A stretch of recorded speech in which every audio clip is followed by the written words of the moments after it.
वहीं मध्य प्रदेश की हम बात कर रहे हैं। विधानसभा चुनाव में महज 22 दिन रह गए हैं, लेकिन सियासी बदलाव थमने का नाम नहीं ले रहा है। अब कांग्रेस ने 4 प्रत्याशियों के नामों में बदलाव किया है। कांग्रेस ने सुमावली से अजब सिंह कुशवाहा को उम्मीदवार बनाया है। वहीं पिपरिया से वीरेंद्र बेलवंशी को, बड़नगर से मुरली मोरवाल और जावरा से वीरेंद्र सिंह सोलंकी को उम्मीदवार बनाया है। हमारे साथ हमारे सहयोगी जो है अभिषेक जुड़े हुए हैं। अभिषेक, कांग्रेस ने बड़ा बदलाव किया है और 4 प्रत्याशियों के नामों में को बदला गया है। 4 नए प्रत्याशियों को जो है मध्य प्रदेश की विधानसभा सीटों पर उतारा है। क्या अपडेट है इसको लेकर, जरा बताइए।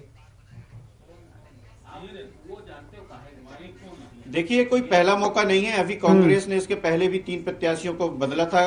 दतिया से प्रत्याशी बदला था, इसके अलावा गोटेगांव और पिछौर से, गोटेगांव से शेखर चौधरी को पहले टिकट दी, फिर एनपी प्रजापति को दी। अब 4 फिर से प्रत्याशी बदले हैं उन्होंने। सुमावली, पिपरिया, बड़नगर और जावरा। यहां से जो है सुमावली से कुलदीप सिकरवार की जगह अजब सिंह कुशवाहा को टिकट दी है। दरअसल इन्होंने बसपा ज्वाइन कर ली थी। तो बसपा ज्वाइन करने के कारण थोड़ा सा दबाव था, वहां पर बगावत थी, और इस कारण से इन्हें फिर से वहां से प्रत्याशी बनाया है। और इसके बाद पिपरिया गुरुचरण खरे को टिकट दी थी। कहा जा रहा था ये बाहरी प्रत्याशी है, छिंदवाड़ा से हैं, तो यहाँ स्थानीय लोग विरोध कर रहे थे। दावेदार थे, वो सभी विरोध कर रहे थे। इस विरोध के चलते वीरेंद्र वेलवंशी को, वहां से पूर्व जनपद अध्यक्ष है ये, उनको टिकट दी गई है। उज्जैन के बड़नगर से राजेंद्र सोलंकी की जगह मुरली मोरवाल को टिकट दी है। ये विधायक है वहां पर भी दबाव की राजनीति चल रही थी, इन्हें टिकट नहीं दी थी, बगावत के स्वर थे। एक और जावरा से इन्होंने बदला है, वीरेंद्र सोलंकी को टिकट दी है हिम्मत श्रीमाल की जगह। भोपाल तक इन्होंने विरोध किया था, रैली लेकर आए थे, पीसीसी में घेराव हुआ था, काफी हंगामा हुआ था, और इसके बाद कांग्रेस दबाव में आई तो ये 4 प्रत्याशी बदले। अब तक 7 प्रत्याशी बदले हैं। इनमें 2 विधायकों को फिर से जो है टिकट दी है।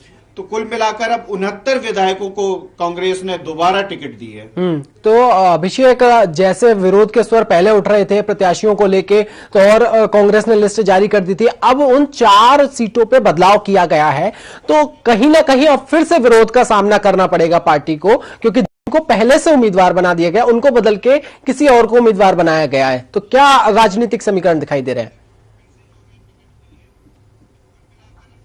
देखिए, पहली सूची जब आई, जब उतना विरोध कांग्रेस को नहीं झेलना पड़ा था, लेकिन दूसरी सूची के बाद विरोध के जो स्वर भोपाल तक आए थे, इससे काफी दबाव में थी पार्टी। लगातार दिग्विजय सिंह कमलनाथ के बंगलों को घेरा गया था।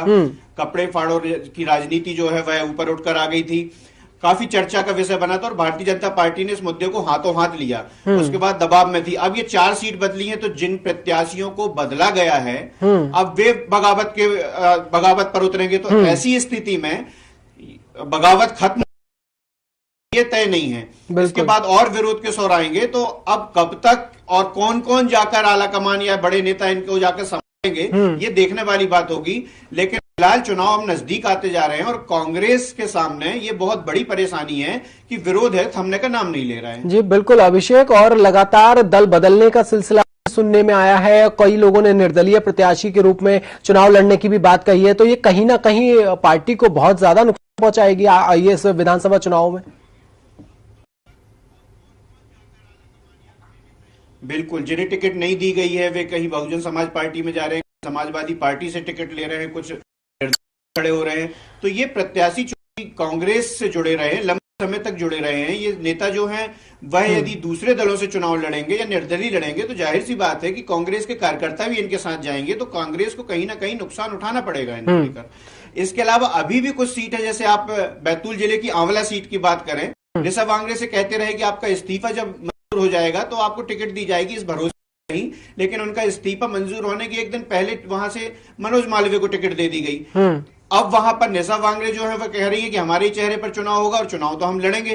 गोटेगांव से एनपी प्रजापति को टिकट शेखर चौधरी को काट के दे दी गई, लेकिन एनपी प्रजापति को रोका गया है कि अभी आप नामांकन मत भरिए।